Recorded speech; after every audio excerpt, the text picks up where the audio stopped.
추석 연휴가 코앞으로 다가오면서 전국 각지의 주민센터마다 평소보다 훨씬 많은 분들의 발걸음이 이어지고 있습니다. 명절을 앞두고 각종 정부 지원 제도를 알아보려는 분들이 한꺼번에 몰리다 보니 정작 도움이 절실히 필요한 분들이 제때 정보를 얻지 못하거나 혜택을 놓치는 안타까운 경우들이 종종 발생하고 있는 것이 현실입니다. 오늘은 추석 전에 미리 확인해 두시면 좋을 3가지 정부 지원 제도를 차근차근 알려드리겠습니다. 해당되실 수도 있으니까요. 끝까지 들어보시고 꼭 받아가시길 권해드립니다. 첫 번째, 긴급복지지원제도입니다. 갑작스럽게 생계가 어려워졌을 때 신속하게 도움을 받을 수 있는 제도입니다. 가족의 실직으로 수입이 끊겼거나 갑작스런 질병으로 치료비가 급하게 필요할 때, 화재나 자연재해로 주거에 어려움이 생겼을 때 이용하실 수 있습니다. 지원 범위가 꽤 넓습니다. 생계비와 의료비는 물론이고 주거비,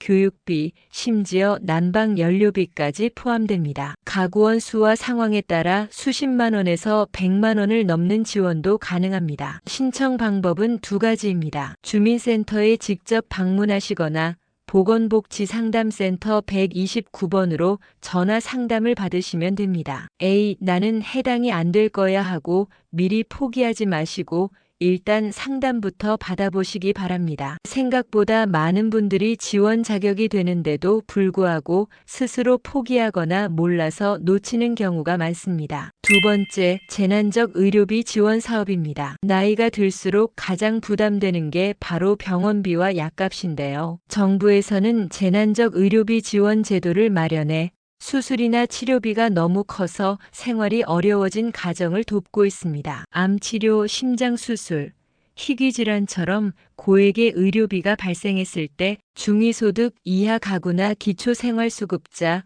차상위계층을 대상으로 지원합니다. 의료비의 50% 이상을 보조받는 경우도 많아 실질적인 도움이 됩니다. 신청은 2곳에서 가능합니다. 치료받으신 병원의 사회사업팀이나 관할 주민센터에서 신청하실 수 있습니다. 다만 여기서 가장 중요한 주의사항이 있습니다. 반드시 퇴원일로부터 6개월 이내에 신청해야 한다는 점입니다. 이 기간을 넘기면 아무리 큰 의료비가 발생했어도 지원을 받을 수 없으니 꼭 기한을 지켜서 신청하시기 바랍니다. 3번째, 에너지 바우처 지원 사업입니다. 냉난 방비 부담을 덜어주는 제도로 요즘 같은 환절기에 특히 유용합니다. 65세 이상 어르신 가구, 18세 미만 자녀가 있는 가정, 장애인이나 임산부가 계신 세대가 주요 지원 대상입니다. 전기, 가스, 연탄, 등유 등 다양한 형태의 에너지 비용을 지원해드립니다. 지원 금액도 상당합니다. 1인 가구는 수십만 원, 4인 이상 가구는 70만 원을 넘는 지원을 받으실 수 있습니다. 주민센터에서 신청하시면 되고 신청이 늦어질수록 실제 혜택까지 시간이 오래 걸리니 서둘러 확인해 보시길 권합니다. 지금까지 내용을 쉽게 정리해드리면 긴급복지지원제도는 갑작스러운 위기 상황에서 생계비, 의료비,